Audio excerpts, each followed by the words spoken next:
Hi Sagittarius, welcome to your February 2018 single and ready to mingle love reading. Yeah, I got that out without feeling totally cheesy. But yeah, this is for singles who are looking for love and trying to make it something that is a little bit different. So I created a different spread that can help you to kind of look at your own attitudes, your own behaviors as you navigate the dating scene. What kind of expectations do you have? As a Sagittarian, you're coming from a place where relationships can be seen as a threat to your freedom. And whether it's conscious or not, you may do certain things, say certain things that push people away. Even if somebody is attracted to you, it doesn't mean that the relationship is going to get anywhere, because sometimes people of all signs have ambivalence about whether or not they really want to get close to someone, what have you, and so they do things that really make it harder for them to find that special someone. So we're looking at from that angle. And this is the Wild Unknown Tarot deck. And I will tell you, after I've picked the cards, I'll tell you what each position means. I got to make sure that I don't pick two cards, which I tend to do. Ooh, look at that one, the Devil. And I haven't picked that one yet.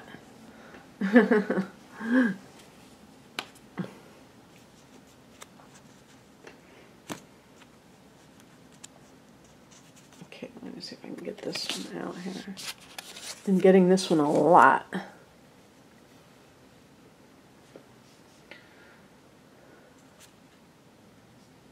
So 4 and 5 are going to be the types of person.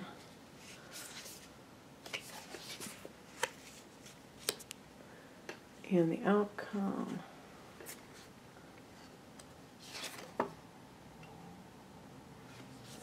This is the Ten of Swords, so I'm going to pick an additional card.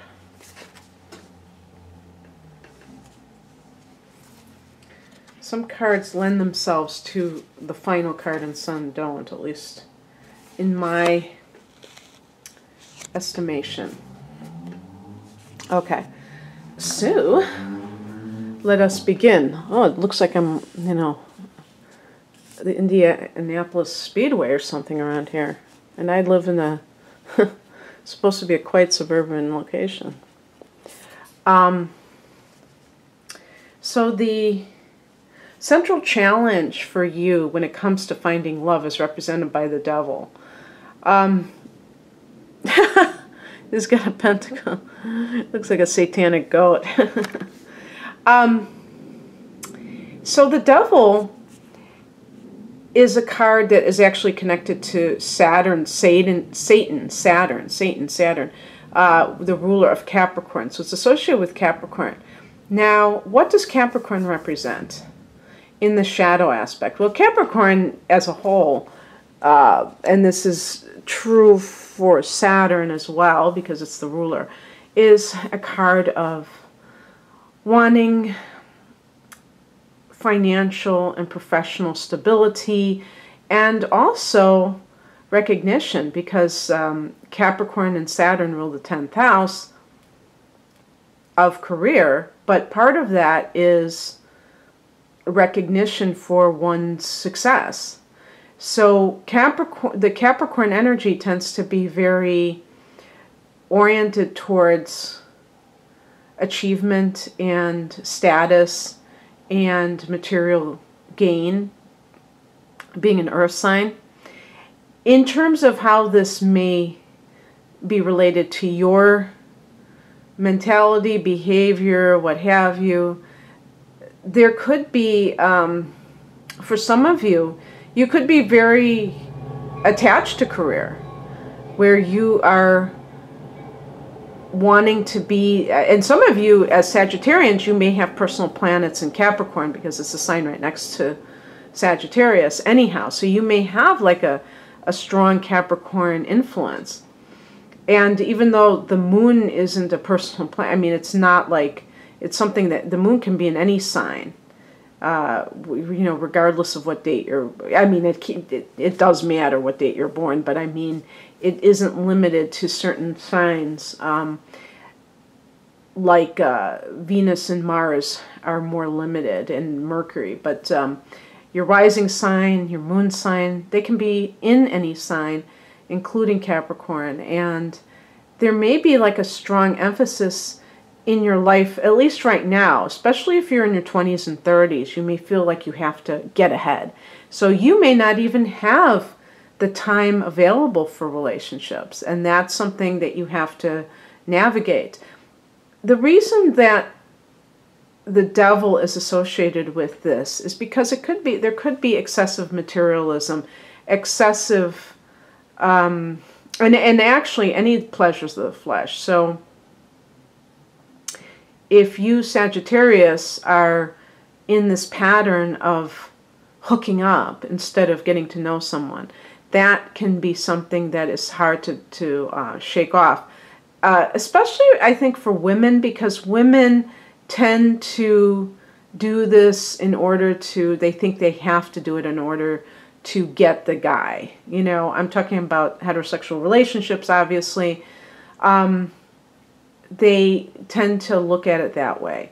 So, because that could be, the devil card could be that you find yourself in relationships that are one-dimensional, and they are kind of addictive relationships. So usually it's going to be because either there is a strong sexual chemistry, but there's not anything else going on, or the person has a lot to offer materially, and you get sucked into that lifestyle, but you really don't love the person. So that's basically, or like I said, you could be just really working hard at your career and you don't have time for love, and you can't be everywhere at once. You know, something has to give. So we look at the history that, you know, deals with some of these themes. The Seven of Wands. I have to make sure, because I've been reading some of these wrong in prior readings. The Seven of Wands in other decks sometimes show somebody who is like fending off an attack.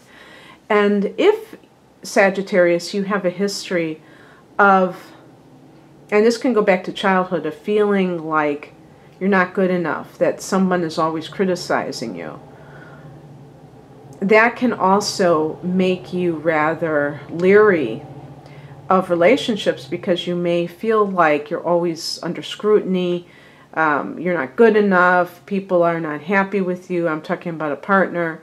And with the Devil card, it can lead you to get involved in more shallow relationships where you don't really connect deeply, and then you feel like you're not really under the microscope because there's not really much of an exploration of the two people involved. It's more on the surface. So you don't really show who you are, and the other person doesn't show who they are. And so you're just kind of, you know, dealing with each other physically or what have you. It can also indicate that you have that kind of feelings of defensiveness, so you kind of may maybe you feel insecure, and the only thing that makes you feel good is your career. And so you kind of lose yourself in your work, and that's a great excuse for not getting involved. But if you're watching this, chances are you want a relationship. So how do you heal this? Well, this is interesting, the World card. I've been getting this card with this new deck over and over again.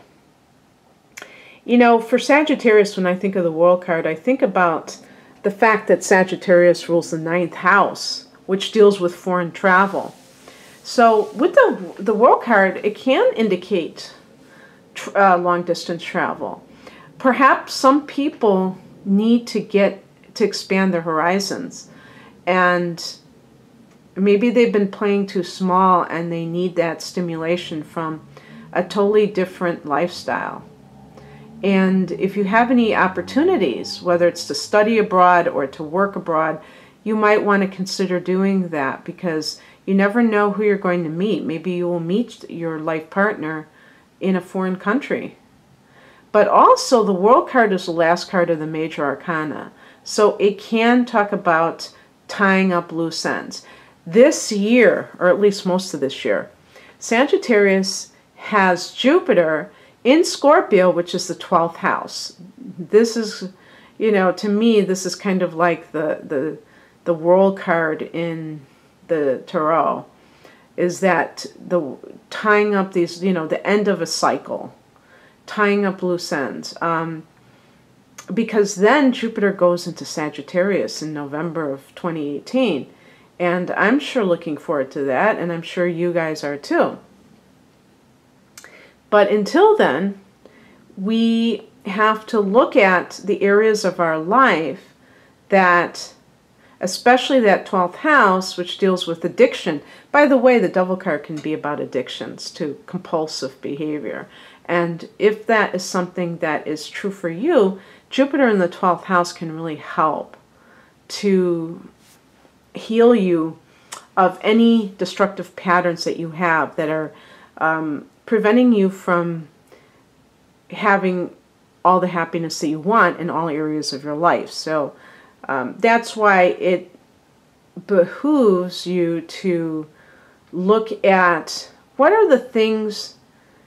Is there a relationship that I keep going back to? Because the Devil card, sometimes I think of a relationship that's very toxic, that the person keeps going back to.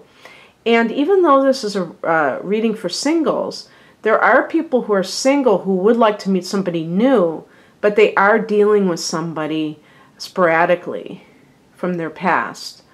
The person lures them in, and it's usually that physical thing, and then they, you know, they can't get along other than that, other than the bedroom. And so it's never really resolved. And so that might be something that you need to let go of, a bad habit that you need to let go of in order to move on with your life. Okay, so the next two cards, the 4th and 5th cards, are cards that connect with who, what, when, you know, who is the person that you're going to meet and whether they're going to be like, where you're going to meet them, and things like that. One card was the Strength card. In this deck, the Strength card is depicted as number 11, where in other decks it's 8. And this is an 11 universal year, by the way. 2018 adds up to an 11. So the Strength card is a card that is connected to Leo, hence the lion as the depiction. And so Leo is a fellow fire sign. That may be who you end up with, obviously. And interestingly, Leo is the 9th house position for Sagittarius. Okay, so that speaks, that's our house. So that speaks to foreign travel and higher education and things like that. So there is a, oh yeah, what am I thinking? I was thinking of the new moon in Leo in August, but let's not jump ahead. We have, as I record this, it's before the lunar eclipse in Leo. So that will be in your 9th house. And maybe this is a timing thing when there that blue moon, blood moon, super moon, lunar eclipse, which is very powerful full moon in Leo. Maybe that's a timing issue when you meet someone. And it could be a Leo individual, sun sign. Maybe it's a moon sign, and they just give off a warmth. The other card I got is the 8 of Cups. And I love how the sun is depicted at the bottom and you got the moon on top. Oh no, you know what? I keep reading this as the 8 of Cups. You see, you know why I keep reading this?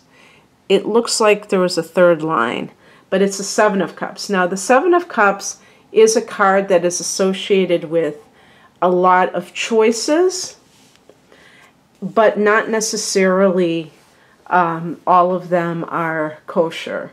In other words, and you know, I think that's why I don't totally understand why the sun is at the bottom with the Seven of Cups, but I know why the moon is up there, because the Seven of Cups connects with Neptune, I believe, and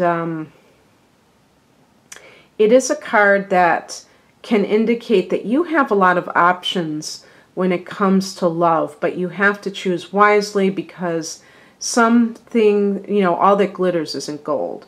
But this could be telling you that you have somebody who maybe is a sun in Leo, moon in Pisces, okay, or something like that. So it could be their astrological combination. It could be also another hint at timing.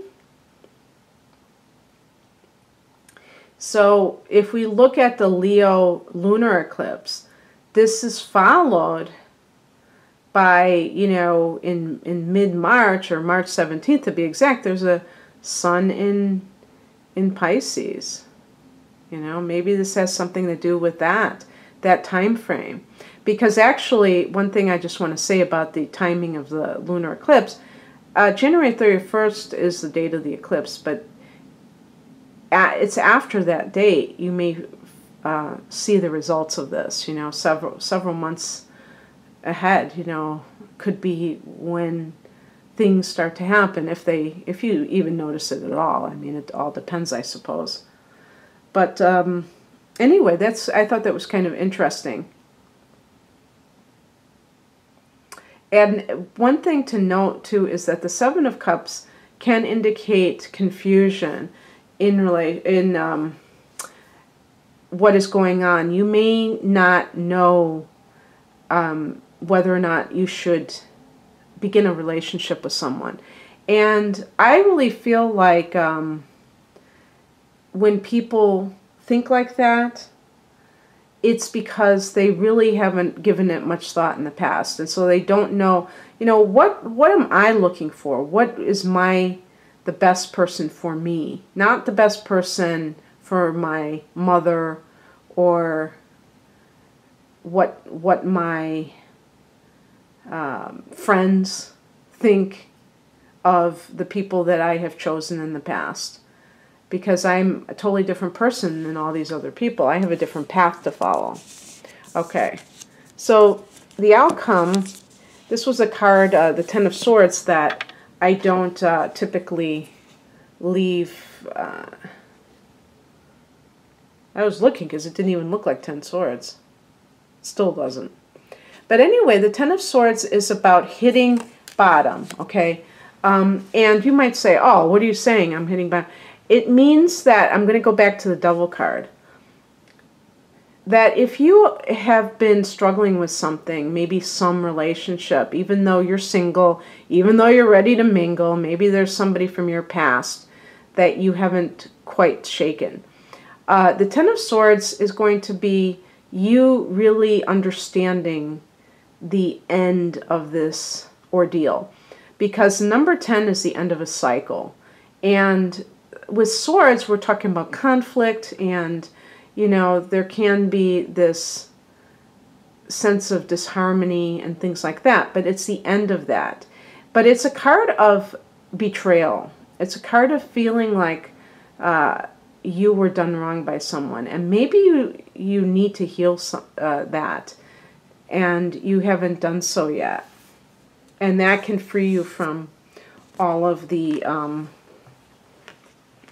things that keep you kind of like the Devil card, like ensnared. So I did get another card, and here once again we're looking at wands, because I did get, of course I got wands for the Seven of Wands, the fiery energy. The Six of Wands is a card of success. And this is a career success. And actually, you see the rainbow. And I think it means kind of like, making your dreams come true in a lot of ways. But it's recognition. That's what it really represents. Of really taking in your accomplishments and feeling a sense of pride that you have done something. I actually associate this card with Leo, or I read that it was associated. It's definitely a fire energy because it's wands. So again, this may be reiterating that this person is a Leo. But if this is something to do with your life, it can be an issue of feeling deserving.